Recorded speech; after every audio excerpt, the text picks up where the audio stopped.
प्रथा, केवल मुंह ढकने की प्रथा चली, इसके अलावा और कोई प्रथा नहीं चली।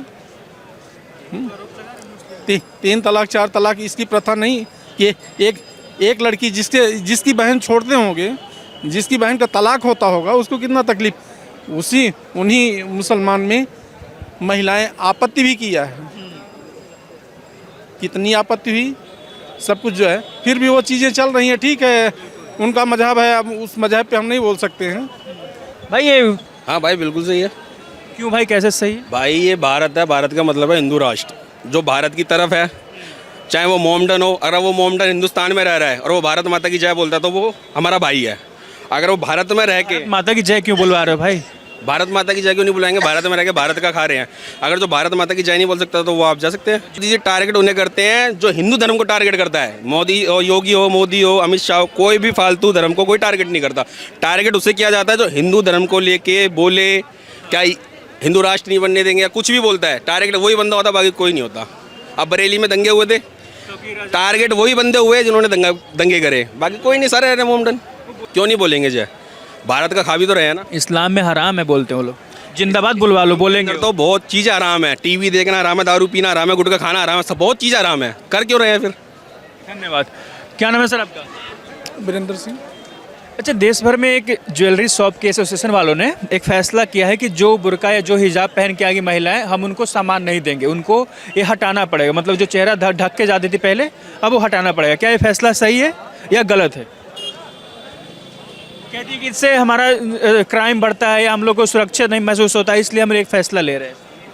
तो ये एसोसिएशन, गोल्ड एसोसिएशन जो है अपना जो डिसीजन ले रहा है, उनको ऐसा लगता है कि कोई चेहरा ढक के आ रहा है।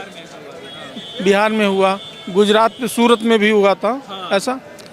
तो ऐसे में तो कोई भी जो है कुछ भी कर सकता है, वो उनका एसोसिएशन का मुद्दा है, उसमें हम आम पब्लिक जो है। नहीं, उनका फैसला गलत है कि सही, मैं ये पूछ रहा हूँ।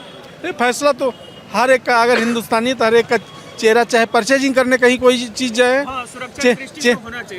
चाहे कैमरा लगा इसके लिए। हाँ, चाहे किसी स्कूल में किसी शिक्षा के लिए जाए, तो चेहरा तो दिखाई देना चाहिए ना। चेहरा ढकने से क्या जो है। लेकिन बोलते हैं कि इस पे महिलाओं को टारगेट किया जा रहा है, मुस्लिमों को टारगेट किया जा रहा है कि आप बुर्का हटाने की बात करो, हमारा परिधान है 100-200 सालों से चलता आ रहा है। इस पे प्रथा, केवल मुंह ढकने की प्रथा चली, इसके अलावा और कोई प्रथा नहीं चली। 3 तलाक 4 तलाक इसकी प्रथा नहीं कि एक लड़की जिसकी बहन छोड़ते होंगे, जिसकी बहन का तलाक होता होगा, उसको कितना तकलीफ, उन्हीं मुसलमान में महिलाएं आपत्ति भी किया है, कितनी आपत्ति हुई, सब कुछ जो है, फिर भी वो चीज़ें चल रही हैं। ठीक है, उनका मजहब है, अब उस मजहब पे हम नहीं बोल सकते हैं। भाई ये फैसला लेना सही है? ज्वेलरी शॉप वालों ने इस फैसला किया है कि अब कोई बुर्का या हिजाब लगा के आता है तो हम उनको सामान नहीं देंगे। बिहार के ज्वेलरी शॉप के एसोसिएशन वालों ने फैसला किया है। क्या फैसला सही है? हाँ भाई बिल्कुल सही है। क्यों भाई, कैसे सही है? भाई ये भारत है, भारत का मतलब है हिंदू राष्ट्र। जो भारत की तरफ है, चाहे वो मोमडन हो, अगर वो मोमडन हिंदुस्तान में रह रहा है और वो भारत माता की जय बोलता है तो वो हमारा भाई है। अगर वो भारत में रह के माता की जय क्यों बुलवा रहे हो भाई? भारत माता की जय क्यों नहीं बुलाएंगे? भारत में रह के भारत का खा रहे हैं। अगर जो भारत माता की जय नहीं बोल सकता तो वो आप जा सकते हैं। जिंदाबाद बोलेंगे, जय नहीं बोल पा रहे वो लोग। क्यों नहीं बोलेंगे जय? भारत का खा भी तो रहे हैं ना। इस्लाम में हराम है बोलते हैं वो लोग, जिंदाबाद बुलवा लो, बोलेंगे तो बहुत चीज़ें आराम है, टीवी देखना आराम है, दारू पीना आराम है, गुटखा खाना आराम है, सब बहुत चीज़ें आराम है, कर क्यों रहे हैं फिर? ये भी तो है ना। अच्छा, आपको हिजाब से क्या दिक्कत हो गया ज्वेलरी शॉप वालों को? देखो बोलते नीतीश कुमार जब एक बार खींच दिए उसके बाद से वो लोग भड़क गए, ये फैसला ले लिए, सरकार मिली हुई इसमें है क्या, सबों को ही दिक्कत है, ऐसा नहीं है। बहुत से लोग ऐसे होते हैं जो कट्टर हिंदू होते हैं, बहुत से होते हैं जिनकी भावनाएं होती हैं कि हमारे यहाँ जो भी आया हमारा सारा भाईचारा है, और बहुत से होते हैं कि हम नहीं करेंगे उस चीज़ को लेकर। क्यों नहीं करेंगे? क्योंकि एक बंदे के कारण पूरी कौम बदनाम होती है, समझे आप? तो वही चीज़ है बस। मतलब वो हटाना जरूरी है उनके सुरक्षा की दृष्टि से? बिल्कुल हटाना जरूरी है। ईरान में क्या हो रहा है अभी? ईरान में क्या चल रहा है अभी? 7 करोड़ महिलाओं ने अपना जो आप बोल रहे हो वो जला दिया उन्होंने। हिंदू धर्म में आने को तैयार हो गया वो 7 करोड़। परसेंट हो रहे हैं? बिल्कुल। किस लिए हो रहा है? परसेंट होना चाह रहे? इस्लाम में बहुत पाबंदी है, मतलब वो है ना। हिंदू धर्म क्या है, हिंदू मुसलमान सिख ईसाई सारे भाई हैं हम। क्या भाई हैं? भाईचारा है देश में? जो मोमडन भारत माता की जय बोलता है, वंदे मातरम गाता हो, वंदे मातरम नहीं गा रहे भाई वो लोग, तो भाई नहीं है ना फिर। वो हिंदुस्तान में रहने के लायक नहीं है, हिंदुस्तान का खाने के लायक नहीं है ना फिर। फिर तो 20 से 30 करोड़ मुसलमान नहीं गा पा रहे, बोल रहे नहीं गाएंगे, हराम है। ऐसा नहीं है कि 20-30 करोड़ मुसलमान हिंदुस्तान में रह रहे हैं तो वो नहीं गा पा रहे, ऐसा नहीं है। उसमें से बहुत से ऐसे हैं जो हिंदुस्तान में रह के वंदे मातरम भी कह रहे हैं, सब चीज़ कर रहे हैं। और भड़काने वाले ओबीसी है, भड़काने वाले जो फौज में जाते होंगे वो नहीं बोलते होंगे भारत माता की जय, पूछिएगा तो एक बार। जो फौज में जाते होंगे वंदे मातरम नहीं बोलते होंगे, बिल्कुल बोलते होंगे। ये जो सोफिया कुरैशी जी हैं, ये वंदे मातरम नहीं बोलती हैं ना। तो ये कहाँ लिखा है? मतलब ये बंदिशें जो है, ये तालीम है ना, तालीम पे असर करता है। तालीम कैसा दिया जा रहा है इसके ऊपर डिपेंड है सारा चीज़। तालीम अगर दिया जाएगा कि अपने मातृभूमि से प्रेम करने का, तो ये लोग प्रेम करेंगे। लेकिन आजकल के मौलवी तालीम वैसा दे कहाँ रहे हैं? भाई ये सवाल बनता है, जैसे वो लोग आरोप लगा रहे हैं, मुस्लिम मौलाना कई बोल रहे हैं कि हमारे धर्म पर टारगेट किया जा रहा है। हमारा जो 100-200 साल, सैकड़ों सालों से चलता आ रहा था परिधान, इज्जत, उस पर टारगेट किया जा रहा है। तो क्या कहोगे? नहीं, बिल्कुल नहीं टारगेट किया जा रहा है? नहीं किया जा रहा, बिल्कुल नहीं किया जा रहा। नहीं, सबसे ज़्यादा सुविधा तो मोमडन को मिलती है यूपी के अंदर। सुविधा मिल रहा है, सुविधा ही मिलती है, सारे राशन कार्ड ले लो। अगर करा जाता, बदनाम है कि मुस्लिमों को टारगेट करते हैं और तुम बोले सब सुविधा कर। मोदी जी टारगेट उन्हें करते हैं जो हिंदू धर्म को टारगेट करता है। मोदी हो, योगी हो, मोदी हो, अमित शाह हो, कोई भी फालतू धर्म को कोई टारगेट नहीं करता। टारगेट उससे किया जाता है जो हिंदू धर्म को लेके बोले क्या हिंदू राष्ट्र नहीं बनने देंगे या कुछ भी बोलता है, टारगेट वही बंदा होता, बाकी कोई नहीं होता। अब बरेली में दंगे हुए थे, टारगेट वही बंदे हुए जिन्होंने दंगे करे, बाकी कोई नहीं, सारे रहे मोमडन।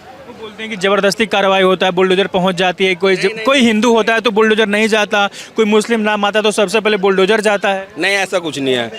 बुलडोजर उसी के यहाँ जाती है जो हिंदुस्तान को लेके गलत चीज़ें रखते हैं, भावनाएं गलत रखते हैं, बस उसी के यहाँ जाती है। और जो गलत बोलते हैं हिंदुओं को लेके, श्रीकांत त्यागी के घर पे बुलडोजर चला, विकास दुबे के घर पे बुलडोजर चला, ये तो मुसलमान नहीं थे ना, हिंदू थे ना। तो जो अपराधी है, जो अपराध कर चुका है, जो ऐसा करेगा, जो गलत काम करेगा, उसके घर पे जाएगा बुलडोजर चलेगा। ये तो अच्छी बात है ना। योगी जी बुलडोजर वहीं तक सीमित नहीं है, जितनी गवर्नमेंट जमीन पे कब्जा, इनलीगल कब्जा करके बैठे हैं उनकी, वहाँ पे बुलडोजर चल रहा है। अभी ये जो बदनाम तो योगी जी ऐसे हो रहे हैं जैसे कि मुस्लिम देखने की बुलडोजर पहले जाता। बनारस दाल मंडी में वहाँ पे मुसलमान भी है, हिंदू भी है, व्यापार। ओबीसी की गांड में पट्टा बजने वाला भी ये सब नहीं बोलते क्यों भाई? हरकतें ऐसी है उसकी। क्या कर दिया? अरे हिंदू को लेके ही लड़ा है वो, हमेशा हिंदू को लेके ही हमेशा लड़ा है वो। उसका कहने का मतलब है मुझे प्रधानमंत्री बनाओ। जिस दिन तो बोला कि हिजाब वाले एक दिन प्रधानमंत्री बनेंगे, बोला तो है। जिस दिन भारत के अंदर एक मोमडन प्रधानमंत्री बन गया, उस दिन हिंदू हिजाब वाली बस वहाँ भी जाओ माइक लेके। चलो भाई, जय श्री राम, चलते हैं भाई, काम से आए हुए थे। पहले तो हिजाब से अपनी क्या नाम है महिला को मुक्त करें, ठीक है। उसके बाद से लोग कौन होते हो मुक्त करने वाले? उनके मौलाना, उनके पति, उनके शौहर बोल रहे हैं कि नहीं वो बढ़िया है, करे, और तुम लोग कहते हो हटाओ उनको। आपको फोन करके बोला था क्या उन्होंने? नहीं, वो लोग बोलते हैं कि हिंदू लोग क्यों आ रहा है बोलने हमको ऐसे। नहीं, मतलब ये तो मतलब आप ही बताएंगे ना, आप पत्रकार हैं, आपको फोन करके बता रहे होंगे क्या ये सब ये चीजें? लोग बोलते हैं कि भाई हमारा धर्म, हम क्या पहन रहे हैं, हम क्या पहना रहे हैं, हिंदू लोग बताने आता है हमको। नहीं, तो मेरे नॉन में तो काफी लोग हैं जिनको हिजाब से दिक्कत है, महिलाएं, जो मुस्लिम महिलाएं। मौलाना के वीडियो में देखता हूँ, उसमें बोलते हैं कि नहीं हम लोग ऐसे ही चलते रहता है, बाकी लोग समझाते बात कर रहे हैं, मौलानाओं की बात कर रहे हैं। अरे गजब। ट्विटर पर है। अब ये क्या नाम है, साजिद रशीदी और तौकीर रजा जैसे जो मौलाना आएंगे उनकी बात आप सुनिएगा, शोएब जमाई जैसे मौलाना की बात सुनेंगे। गजब बात कर रहे हैं ये लोग, मौलाना लायक है, मुस्लिम धर्म को रिप्रेजेंट कर रहे हैं टीवी पे। ये बदनाम कर रहे हैं, इस्लाम को बचा रहे ये बदनाम कर रहे हैं, रिप्रेजेंट कहाँ कर रहे हैं ये लोग? बदनाम कर रहे हैं, ठीक है, ये बदनाम करने का काम कर रहे हैं। इस्लाम को, अगर इस्लाम को मतलब कोई बदनाम करने का काम कर रहे हैं ना, तो ऐसे नफरती चिंटू करते हैं, ऐसे नफरती चिंटू। अभी हाल फिलहाल की एक शायद रशीदी का है, और या रशीदी का शायद है मेरे हिसाब से, या शोएब जमई का है, जिसमें क्या नाम है उन्होंने बोला कि अरे 5-6 हिंदू ही तो जलाए गए, मारे गए। उनसे ऐसे पूछा जाता है कि फिलिस्तीन में जो घटनाएं हो रही क्या हो रही है, बोलते हैं कि इंसानियत शर्मसार हो रही है, ऐसा बोलते हैं। और फिर बोला जाता है कि बांग्लादेश में क्या हो रहा है, तो बोलते हैं उनका मतलब अपना देखे 4-5 लोग फिलिस्तीन उनके मतलब क्या नाम है, हाँ, मतलब वहाँ पे इंसानियत शर्मसार हो जाती है। और बांग्लादेश में हिंदू को जलाया जाता है तो वहाँ पे इंसानियत का कोई वजूद ही नहीं है, कहना वही चाहते हैं। मतलब इनको अपना देखना है, ये क्या भाईचारा निभाएंगे? इनसे हम भाईचारा निभाए, अगर ऐसी सोच जिनके पास रहे, क्या उनसे हम भाईचारा निभा सकते हैं? हम बोलते हैं चलिए हम तो ये भी बोल देते हैं कि फिलिस्तीन में बच्चों के ऊपर जो जुर्म हो रहे हैं वो गलत है, हम बोल देते हैं। वो बोलेंगे कि बांग्लादेश में जो हिंदुओं के ऊपर हो रहे हैं जुर्म वो गलत हैं? नहीं बोलेंगे। तो फिर किस बात का भाईचारा मैं निभाऊँ उनसे? किस बात का भाईचारा निभाऊँ बताइए हमको? अगर भाईचारा एक हाथ से ताली थोड़ी ना बजाई जाती है, दोनों हाथ से ताली बजाई जाती है। गाजा के सपोर्ट में आ रहे हो तो बांग्लादेश में उनको आना चाहिए सब। मैं वही बोल रहा हूँ ना, अगर आप गाजा के लिए आपके आंखों से आंसू गिर रहे हैं तो बांग्लादेश में जो हिंदुओं के साथ कत्लेआम मचाया जा रहा है उस पर भी आपके आंसू निकलने चाहिए, उस पर भी आपकी आवाज़ निकलनी चाहिए। आप जैसे बोलते हो ना फ्री पैलेस्टीन आप चिल्लाते हो, हाँ चिल्ला लेते हो, बहुत बढ़िया है, आप चिल्लाते हो बहुत बढ़िया है, इंसानियत की बात कर लेते हो। अब आते हैं बांग्लादेश में तो आप ये भी नहीं बोलते हो कि सेव हिंदूज ये भी नहीं बोलते हो आप। ऑल आइज ऑन बांग्लादेश भी नहीं होता है। नहीं, ऑल आइज ऑन रफा लगाते हैं ना लोग, रफा लगाते हैं सिर्फ, जहाँ पे इजराइल पे लेके जाता है वहीं पे लगाते हैं ये लोग। ये बंगाल के बांग्लादेश के हिंदुओं के लिए नहीं लगाएंगे, और बंगाल के हिंदुओं के लिए भी। बंगाल के मुर्शिदाबाद में भी कुछ नहीं बोल पाए थे। देखे थे ना आप, इनको तो देखते हैं मौलाना साजिद रशीदी को, तौकीर राजा को, शोएब जमई को। ये जहाँ पे हिंदू प्रताड़ित होगा ये मौन हो जाते हैं, और जहाँ पे मुस्लिम प्रताड़ित होता है वहाँ पे तुरंत ये क्या नाम है चौड़ में खड़े हो जाते हैं। और एक बात बताइए, गाजा की बात करते हैं, फिलिस्तीन की बात करते हैं, तो वहाँ पे हमास आतंकवादी संगठन है, उसको पेला जा रहा है, लेकिन दर्द यहाँ के क्या नाम है मौलवियों को हो रहा है। ये सोचने वाली बात है, एक कनेक्शन मेरे को समझ में नहीं आ रहा। मतलब मेरे को एक चीज़ लग रहा है कि 4500 किलोमीटर का एक मास है इजराइल के पास, ठीक है, वो फिलिस्तीन में डालता है ना तो यहाँ के लोग चिल्लाने लग जाते हैं।